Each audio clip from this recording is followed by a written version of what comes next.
गुप्ता जी को और सभी कार्यकर्ताओं को जो इस कार्यक्रम में लगी हैं, बहुत बहुत धन्यवाद, आभार।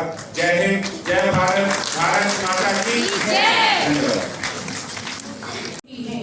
निर्मला जी का एक साधारण कामकाजी महिला से लेकर देश की वित्त मंत्री बनने का सफर अपने आप में नारी सशक्तिकरण का एक जीता जागता उदाहरण है। वैसे तो मैं यहाँ कुछ भी कहूँ वो बहुत कम है। मैं कुछ ना कहते हुए ज्यादा दीदी से अनुरोध करूंगी कि वो हमारा मार्गदर्शन करें।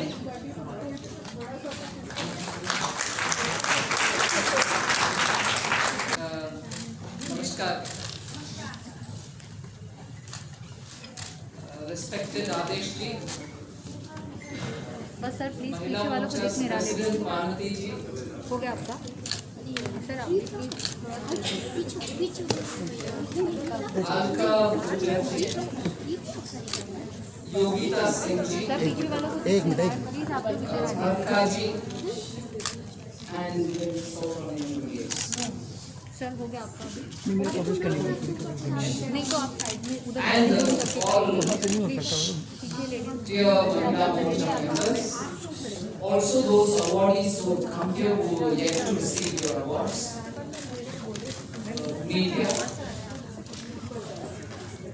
I'm extremely happy to be here. I've always had one grievance, उससे मैं शुरू करती हूँ। मेरा एक ही grievance है, मैं महिला मोर्चा के सदस्य कभी नहीं। So I always feel थोड़ा एकमात्र कम है बीजेपी में मेरा स्थान। But I've had a lot of interaction and also learned a lot from Mahila Morcha as a संगठन। And that is why हर बार जब भी मुझे मौका मिलता है महिला मोर्चा के कार्यक्रम में आने के लिए, मैं आनंद से आती हूँ। It gives me new energy. So very pleased to be here. दूसरा एक और कारण मैं बोलना जो आदेश भी उनके वक्तव्य में बोले। भारतीय जनता पार्टी सिर्फ एकमात्र ऐसे पार्टी है जो 33% रिजर्वेशन पंचायत से लेकर के नेशनल एग्जीक्यूटिव सब प्लीज तक आप लोग इधर आ जाइए विदाउट कैमरा। 2008 अरे आप इधर आइए प्लीज। पार्टी से ओनली प्रेस वालों का अलाउड नहीं। अरे तो हम भी तो प्रेस वाले हैं मैम। इधर आइए आप साइड में। चुप रहो यार, आवाज आ रही है भाई। तो थोड़ा साइड।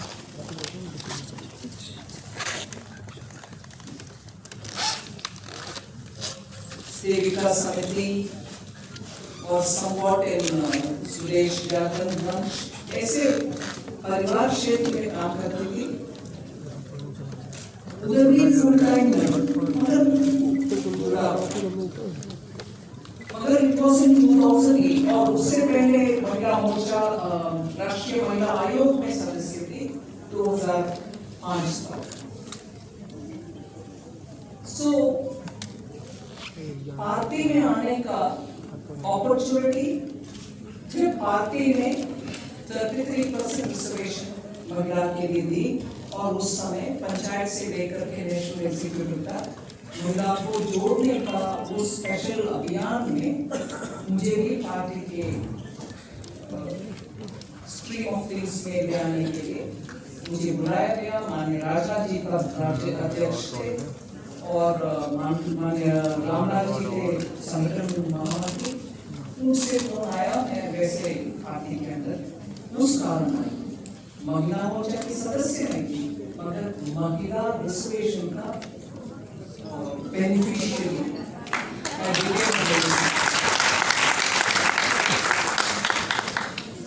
सो इन अ वे पार्टी शो पूरे दुनिया को पार्टी भारतीय जनता पार्टी ने रास्ता दिखाया। अगर पॉलिटिकल पार्टी में महिला के पार्टिसिपेशन एकदम विस्तार से हर लेवल पर होना है तो रिजर्वेशन देना पड़ा और उसके कारण बहुत ही नंबर में महिला के प्रेजेंस भारतीय जनता पार्टी में आप देख रहे हैं। मैं एक विषय इससे पहले 2002 से जो गुजरात में जब प्रधानमंत्री, अब के हमारे प्रधानमंत्री जी मुख्यमंत्री थे, एक दो विषय उनके कार्यकाल में गुजरात में जो हुआ उसको मैं इधर आपके सामने रखना चाहता हूं। एक है कन्या एजुकेशन के लिए कन्या केरावली, एक कार्यक्रम गुजरात में उनके समय पर, अभी भी गुजरात में चालू है। लड़कियों को, छोटे बच्चियों को स्कूल में ले आने के लिए विस्तार से एक कार्यक्रम है जो मुझे एकदम पसंद आया। और उस समय उधर के एजुकेशन मिनिस्टर, हमारे अभी मध्य प्रदेश और उत्तर प्रदेश के गवर्नर साहिबा माननीय आनंदीबेन हमारे साथ एक आध कार्यक्रम में महिला एक संगठन फॉर ऑल संगठन से, आरएसएस से जुड़े हुए कार्यक्रम में जितने भी महिला है उनको एक प्लेटफॉर्म में ले आने के लिए एक प्रोग्राम साल में एक बार होता था, महिला समन्वय बैठक। उस बैठक में आनंदीबेन बहुत सारी बार पार्टिसिपेट करती थी और मैं एक बार उनसे कम लिया जब she was still education minister of Gujarat. इतने विस्तार से मुझे बिल्कुल याद है, कन्याकुमारी में उस मीटिंग हुई महिला समन्वय, और कन्याकुमारी से वापस हम दोनों मुंबई जाते थे। मुंबई से she was going back to Gujarat. Full length in that flight, she was explaining to me about वो कन्या केरावली क्या है। छोटी बच्ची first time when she goes to school, हर गांव में उनको जहां हाथी अवेलेबल है, हाथी में ऊपर बिठा करके बैंड बजा करके स्कूल में ले चलते थे। तुम ही छोड़ लो यार, हम भी जहां हाथी नहीं मिलता उन कैमल को ले आते थे। गुजरात है ना, because it's closer to the desert, they have camels. Camel में बिठा करके स्कूल को पूरे जोरदार फेस्टिवल के एटमॉस्फेयर में उस कार्यक्रम इतना सफल हुई जिससे enrolment of girls in school became a landmark. And as a result, even today in Gujarat, Kanya Keravali is a big thing. Books are donated to school. That particular day, everybody is in the village to see their child's first day in school. इसमें एक lesson है, हम जो भी महिला के लिए हम कर रहे हैं, एक डिफीटिस्ट मोड में करने का आवश्यकता नहीं है, विक्टिम का मोड में करने का आवश्यकता नहीं, सेलिब्रेशन के लिए। उस सेलिब्रेशन मोड ही सम्मान देते हैं महिला को, वो एक लेसन है, वो सक्सेस। दूसरा गुजरात के एग्जाम्पल में आपको बोलना चाहता हूँ। प्रधानमंत्री जी का एक उस समय भी और अभी भी एक आदत है, जितनी भी उनको गिफ्ट्स मिलता है उनको एक जगह पर कलेक्ट करते आते हैं, और जब गुजरात से दिल्ली आने के समय पूरे जितने भी गिफ्ट हैं उन सबको उन्होंने ऑक्शन में ले लिया, और जितने भी पैसा उससे मिला वो सब गर्ल्स एजुकेशन के लिए डोनेट कर दिया। तो ये दो एग्जाम्पल उस समय से, तीसरे उस समय से दूसरा एग्जाम्पल, तीसरे एग्जाम्पल, महिला को सम्मान और प्रोत्साहन करने में हर लेवल का एग्जाम्पल देख लीजिए। मैं सिर्फ उदाहरण के आगे तीसरी जो एग्जाम्पल, बार बार हम बोलते हैं 73rd amendment to the constitution, जिससे पंचायत से लेकर महिला को 1/3 रिजर्वेशन, 33% रिजर्वेशन मिला, जिससे वार्ड लोकल बॉडीज में, पंचायत में महिला के लिए 30% रिजर्वेशन था, उससे चुनकर आते हैं पंच। गुजरात में एक एक्सपेरिमेंट माननीय प्रधानमंत्री जी ने शुरू, वो क्या है, अगर एक पंचायत में आपस में बात करके सब लोग इकट्ठा एक तय करते हैं कि उस पंचायत में महिला ही पूरे पंचों के संख्या में रहेंगे, और ये सर्वसम्मति से होता है, फिर वो आपस में चुन लेते हैं कौन सरपंच होना है वो सब। अगर ऐसे रास्ते पे चलते हुए अगर एक पंचायत ने तय करता है कि पूरे महिला हम चुनकर बिठाएंगे, उस पंचायत के लिए एडिशनल इंसेंटिव देंगे, फिनेंशियल असिस्टेंस देंगे, ऐसे गुजरात में हुआ। उसके कारण बहुत सारे पंचायत तब, क्योंकि तब ये फिनांस कमीशन जो है होता है 5 साल के बाद, जिससे लोकल बॉडीज का फाइनेंस कितना होना चाहिए, सेंट्रल से टैक्स का पैसा कितना लोकल बॉडीज को होना चाहिए, ये सब तब इतना जो अभी वेरी रिचली हम पैसा देते हैं लोकल बॉडीज को, उतना पैसा तब नहीं था। उस समय अगर एक चीफ मिनिस्टर ने ये बात बोलते हैं कि आप महिला को चुन लोगे, पूरे महिला के पंचायत बन दो भाई, फिर आपको एडिशनल इंसेंटिव हम देंगे, उसका प्रभाव देखिए। पूरे गुजरात में इससे बात हुआ कि we will get more money अगर महिला को हम स्थान देंगे। It became a big incentive. So सच में अगर एक लीडर, सच में अगर हम सब भी महिला को प्रोत्साहन देना है तो लेवल, इतने सारे लेवल्स और इतने सारे स्टेजेस में दे सकते हैं। एक तरीका है। दूसरे तरीका, हम ही महिला विक्टिम ना बने। रेगुलरली जो हम लाइफ लीड करते हैं उसमें हमारी भाषावली, हमारे बोलचाल सब एक थोड़ा सेल्फ कॉन्फिडेंस के साथ होना चाहिए। We cannot confidently stand up. If you stand up to say you're not treating me all right. एक mindset की बात की। हाँ, there are situations where महिला बहुत ही प्रताड़ित, प्रताड़ित होते हैं, मैं मानती हूँ।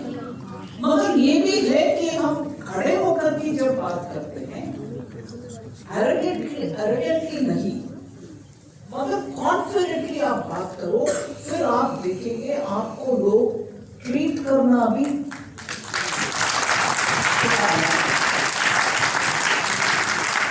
इसीलिए मैं एक और बात इसमें जोड़ना चाहती हूँ। इतना आसान नहीं है, मैं आसानी से बोल रही हूँ, मगर it's not easy, I grant it. मगर इसमें एक और विषय हम जोड़ना है। स्ट्रगल का बात कम करें। ये स्ट्रगल का बात नहीं है, रीजन का बात है, समझ का बात है। अगर बात कर, उदाहरण के लिए मैं बोलती हूँ, मैं जोकली एक बात, आदेश जी आप क्षमा करिए मुझे, इनके स्पीच में रिचनेस देने वाले, एकदम रिच फीलिंग ले आने वाले इनके भाषण में क्या था विषय? इनके मिसेस के पोएट्री।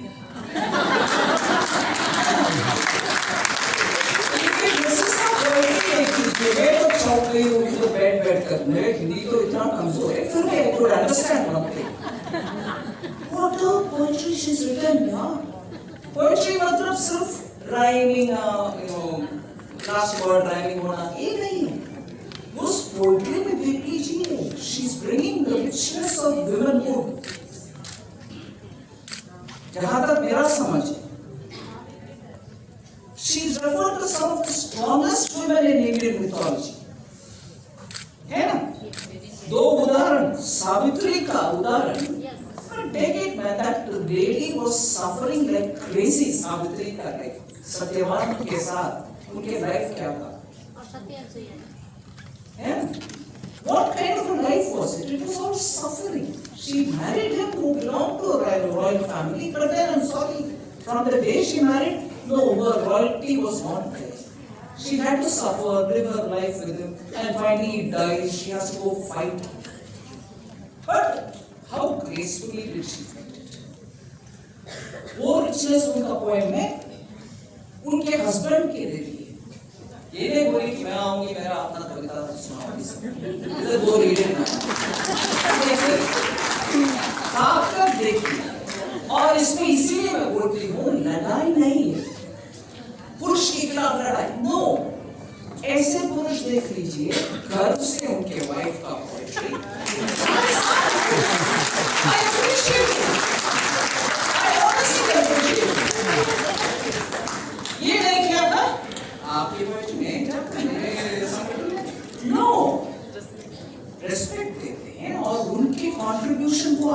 सामने पेश करते हैं, यही है विषय। हम एंटीसाइज करने का जरूरत नहीं, हर पुरुष से नो। मैं सम्मान करती हूँ ऐसे पुरुषों को जो उनके महिला, उनके माताजी, पत्नी, पुत्री सबको एक स्थान देते हैं, गर्व का स्थान देते हैं। ये चाहिए। इसीलिए हम ये मन में रखना चाहिए कि ऐसे नैरेटिव में हम एक विक्टिम है, हम हमारे खिलाफ है पूरी दुनिया, इसी लाइन में जाने का आवश्यकता नहीं। और उसमें ये बात मैं जरूर बोलूंगी कि हम ऐसी पार्टी में हैं जिसमें हमें सम्मान मिलता है। I'm so proud to be a part of this. I'm so grateful. I'm so humble. मैं सर नमन करती हूँ इस पार्टी को, जहाँ पॉलिटिकल एक्टिविटी के लिए पूरा सुरक्षित एनवायरनमेंट देते हैं हमें, और हम हर काम में सक्षम होने के लिए पार्टी में हर स्तर से हमारी सपोर्ट मिलता है। इसीलिए हम वेरी फॉर्चुनेट है बीजेपी जैसे पार्टी में। जब हम उज्ज्वला की बात करते हैं या जब हम घर घर बिजली भेजने का बात करते हैं, हमारे विपक्ष लोग बोलते हैं नहीं ये क्या, हम भी हर गांव तक बिजली ले चलने के लिए कोशिश किए। हाँ, कोशिश तो किए भाई, मगर सक्सेस आप इतना 70 इयर्स में पाया नहीं जो सक्सेस हमने 4-5 साल में दिखा। यही है हमारे साथ सिंसियर इंटेंट, नियत हमारी स्पष्ट है, और उसको डिलीवरी तक ले जाने के लिए मेहनत दिन रात करते हैं। हर स्तर पर, प्रधानमंत्री जी के स्तर पर से, मंत्रीगण के स्तर पर से, कार्यकर्ता के स्तर पर से, हर स्टेट के स्तर पर से आप देख लीजिए, कोई भी लगाड़ नहीं होंगे, कोई भी क्या बोलते हैं हल्का फुल्का इसका ऐसे कुछ नहीं। हर पार्टिसिपेंट डिलीवरी में सक्षम होते हैं, इसीलिए लास्ट माइल तक पहुंचता है हमारे जो भी स्कीम।